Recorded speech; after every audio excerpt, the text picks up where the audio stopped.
Welcome to ieltsDragon. My name is Julius. In this video, I'd like to share with you all how I normally answer the cue cards in the IELTS speaking test. This video is composed of three parts. First is giving you important tips on how to develop a great monologue. Second is giving you the answer to the recent cue card which my student recently got. And the last part is analyzing my answer, why it's worth a band 7 or even a higher band. So make sure to watch the entire video so that you will get a better understanding of how to develop a better monologue and how to deliver a monologue very naturally. Let's get started. The cue card that we will study today is an interesting song. Let's get started with the tips. The first one is focus on the main task, and that is to describe an interesting song. In my case, I don't normally consider the key points. I don't look at them. Why? Because they are just a recommendation. And if I follow those key points, I feel like I can't think creatively. It seems to me that if I follow those key points, I'm being boxed, which means it is too restricting. I feel like I don't have any freedom to develop an amazing monologue, an interesting and a creative monologue. So I don't look at those key points, but I just focus on the main task, and that is to describe an interesting song. The second tip is to be imaginative. You don't need to be truthful all the time. You can always make up a story if you want to. You just have to make sure to relate the topic to your work, experience, interest, and more. So don't underestimate your imagination because your imagination can really help you so much. Later, I will answer the cue card using my imagination. I will just make up a story. The third tip is very important. Develop a structure. All stories have a structure. When you watch a movie or when you read a novel or any kinds of stories, there's always a structure. If there is no structure, then you will be confused. The readers or the moviegoers will definitely get so confused about what they're watching or what they're reading. Same thing here. If you develop a monologue, you must have a structure. The importance of a structure cannot be underestimated. If you have a structure, you know what to say first, you know what to say next, and you know when to end your story. As a result, you won't get lost. The problem with a lot of students here is that, they just keep on talking and talking without minding coherence. Coherence is very important because when you have this coherence, your sentences or your ideas are all interconnected. They are unified. As a result, your story or your monologue is comprehensible, easy to follow, or easy to understand. So you must have a structure so that you will not get lost in the middle of your delivery, and you will not panic, and you will not lose any ideas. So do your best to structure your story. Come up with a structure. Don't worry because later I will answer the cue card and you will realize the structure of my story. The last tip is to be interactive. You need to connect with your examiner. Avoid sounding flat or robotic. Remember, this is a conversation test.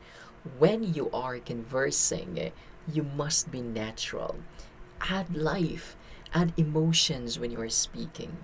Now, when the context of your monologue expresses excitement, then that must show up on your face. If the context of your story expresses disappointment or sadness, of course that must show up on your face. That is so natural in a conversation.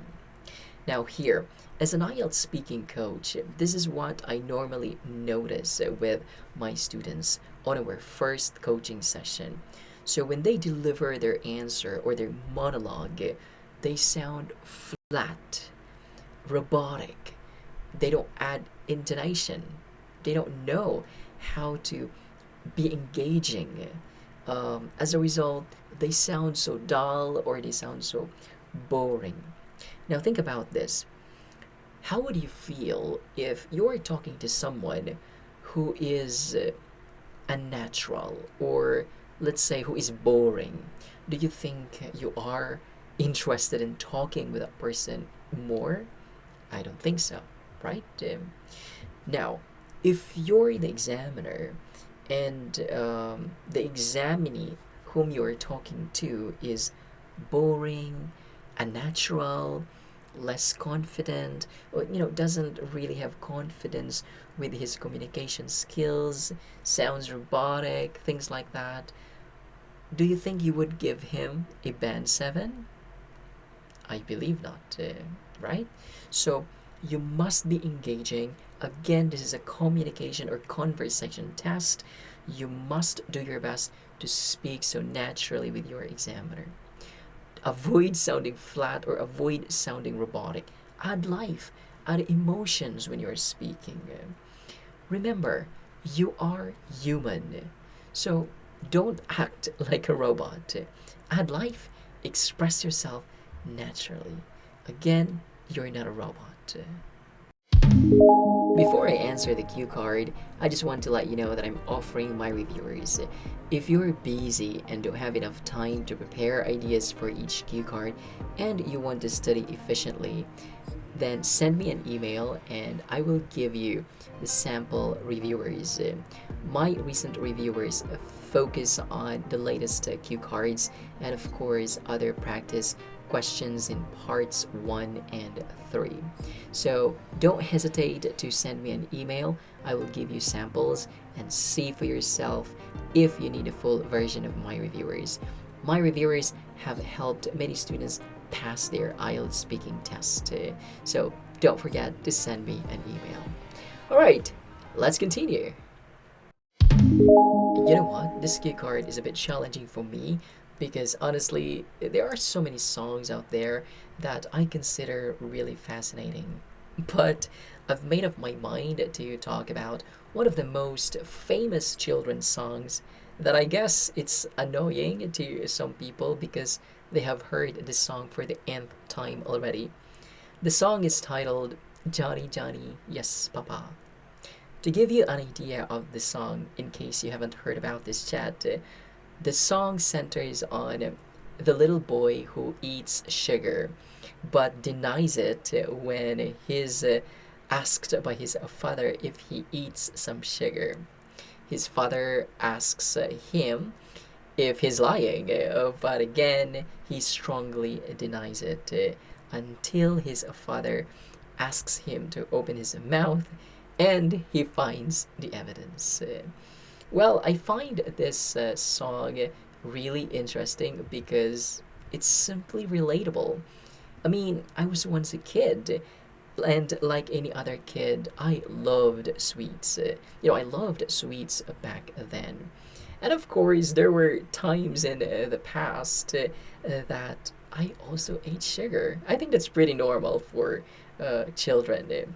So the first time I heard the song, I couldn't help myself but paint smiles on my face because it simply reminded me of the beautiful memories I had when I was little. Anyway, this song is now widely played on different social media platforms, especially on YouTube, to entertain children. Parents are actually using this song to make their children happy or entertained. That's how you deliver your monologue. Based on my delivery, I sounded interactive. There was life or there's emotion when I delivered it. I didn't sound flat or I didn't sound robotic because I added intonation. I didn't sound boring, but I sounded so confident when I made that monologue. And of course, I sounded so engaging with my examiner. Remember this, a lot of students are doing the same thing. And take note, the examiners are human. They get tired if they talk to students who are doing the same thing. You must be different. You must show your examiner that you're confident with your English communication skills, but not cocky, not arrogant. Just being comfortable using the English language to express yourself. Prove to your examiner that you deserve a band 7 or even a band 9. Do this so that you will not take the exam over and over and over and over and over and over again. I'm just kidding. If you're interested in my latest reviewers for the latest cue cards for May, June, July, and August, send me an email. They're actually on sale at the moment. Anyway, thank you so much for watching this video. I hope you really learned something from me today. If you find this helpful, give me a like or subscribe to the channel.